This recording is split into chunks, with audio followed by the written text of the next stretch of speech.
vinho do Porto. Sem rasgação de seda, quem conhece o mundo do vinho sabe que você é um dos maiores conhecedores do vinho do Porto. E hoje eu sou fã do vinho do Porto por causa de uma palestra que eu assisti sua. E eu daquele dia em diante virei fã, porque eu não tinha ideia o que era o vinho do Porto, como que era produzido o vinho do Porto.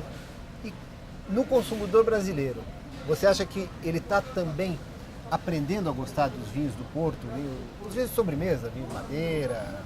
Né? O fato é o seguinte, o Brasil foi o segundo bebedor de Porto por mais de 100 anos.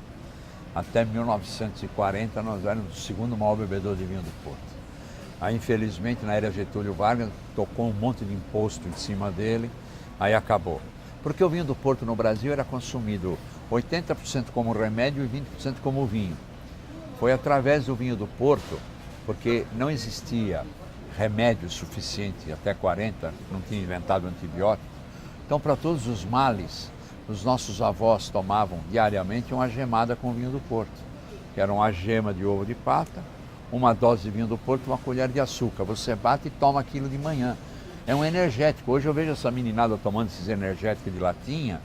O do Porto é 1000 vezes mais saudável, porque não era uma droga, porque é dois produtos naturais maravilhosos. O ovo, que é proteína e tudo mais, e o vinho do Porto e uma colher de açúcar, que é um energético.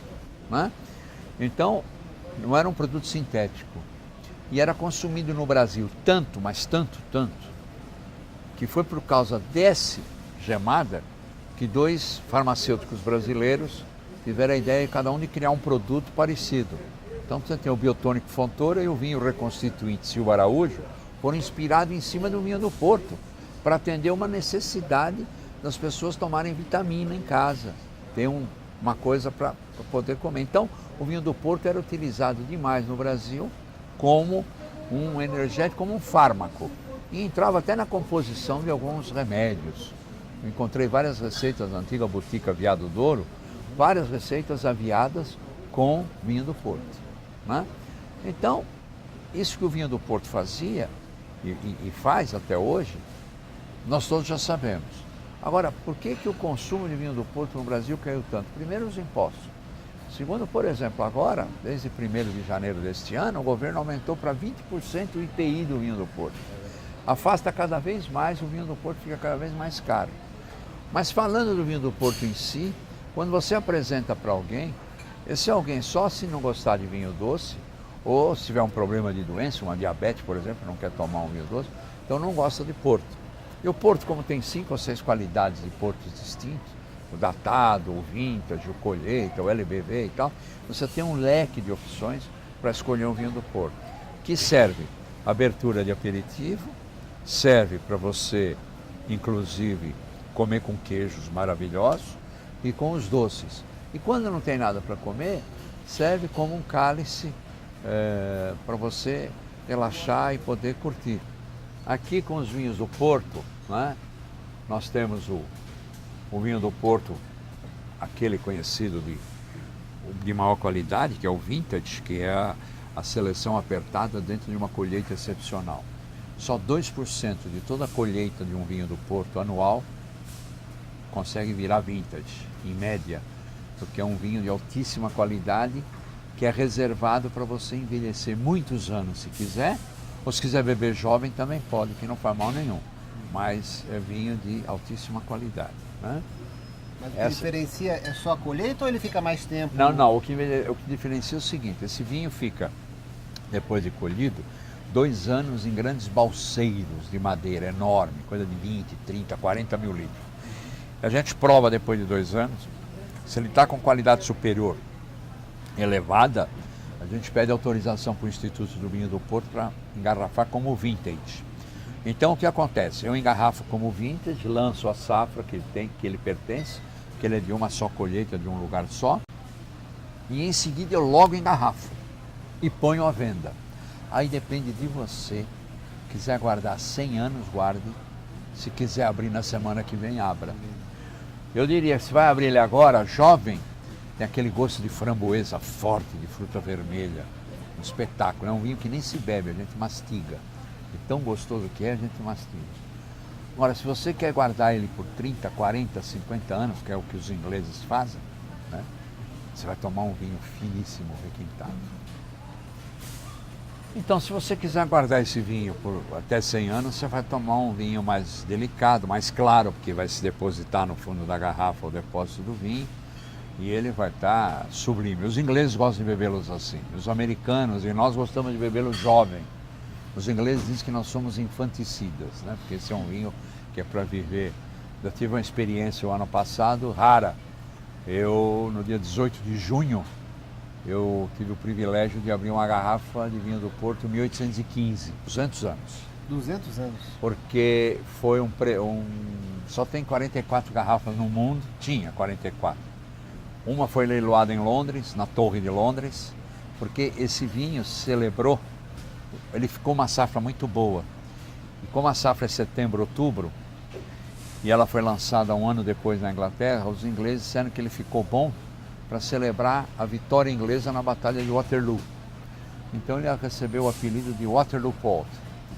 E os ingleses acabaram com o estoque no mundo inteiro de 1815, tudo por causa do Almirante Nelson, aquela coisa toda, né? Do Almirante Wellington, né? Do Duque de Wellington. E fizeram toda aquela festa. E das 44 garrafas, que uma foi para Londres, 42 está na vinícola, uma outra está comigo. E eu abri então no dia que celebrou os 200 anos da batalha, que é 18 de junho, reuni um grupo de amigos e abrimos a garrafa. Está uma delícia, um vinho com 200 anos de idade, perfeito, né? Um pouco cansado, porque era um vinho com 200 anos também, ele não tinha o vigor de um vinho jovem, no que diz respeito ao aroma e paladar, mas estava um vinho honesto, estava um vinho potável. Então, o Porto aguenta isso. Você estava confiante ou você estava aflito? Não, eu tinha receio, porque quem é que me passa um atestado de que com 200 anos, né? Nós, quando vamos chegando nos 70 anos, já começa a doer tudo que é quanto é parte do corpo, você imagina um coitado de um vinho 200 anos dentro da garrafa, né? E foi muito interessante, foi uma experiência linda e o Porto aguenta isso, então você pode fazer isso. Depois, aquela categoria de vinhos do Porto 10, 20, 30, 40 anos, como é o caso desse, por exemplo, olha, esse é um 20 anos, e você percebe a cor dele, que espetáculo que é um tawny, quer dizer, aloirado, né? Tá claro. Esse é um vinho de blend de vinhos com idade de 20 anos, tem até 40. É uma delícia, né? Isso aqui é um vinho que combina fantasticamente com qualquer doce à base de fruta seca, né? Para os queijos mais fortes, o vintage vai junto. E esse aqui para os doces, né? Uma taça disso aqui. Eu gosto de usar muito isso aqui. Eu jogo em cima do toucinho do céu ou da torta de amêndoas. Aí fica para tomar de joelhos, né? E dentro dos comuns, que nós temos o Ruby, o Tawny e o White, é uma linha que você pode comprar, tomar, deixar a garrafa aberta, tomar um cálice daqui uma semana, pode deixar, guardar um ano e não estraga. Sendo que esse aqui, para o verão, é o grande charme, né? Agora inventou-se um aperitivo há uns 15 anos atrás. Você põe uma dose de vinho do Porto White, Porto, um long drink, copo de long drink, 3 cubos de gelo, uma rodela de limão e completa com tônica, do teu gosto. Se é diet ou a Schweppes, que é mais amarga, chama-se Porto de Verão. E a gente toma uma garrafa dessa daqui na beira da piscina e não percebe. Porque desce que é uma coisa assim deliciosa, é um aperitivo muito bom feito à base de vinho do Porto. E você tem os tipos comuns, Tawny, Ruby, aqui tem o 10 anos, o 20 anos. Você pode, a graça de tomar vinho do Porto é que você tem um Porto para cada momento. Você tem para o doce, você tem para o queijo, só não tem para acompanhar a refeição inteira, que é um vinho com 19 a 21 graus de álcool, né? A gente não usa isso para acompanhar uma refeição, ficaria muito pesado. Você não aguentaria. Mas você tem para todos os momentos, para degustar com amigos e tudo mais. Mas eu toquei Cabral no vinho do Porto, primeiro porque é a sua especialidade, eu adoro. E a gente vê que o brasileiro, quando fala de vinho, ele fala, no início, anos atrás, só falava de vinho tinto. Agora o brasileiro aprendeu a curtir e degustar o vinho branco, mas o vinho do Porto ainda raramente faz parte do assunto.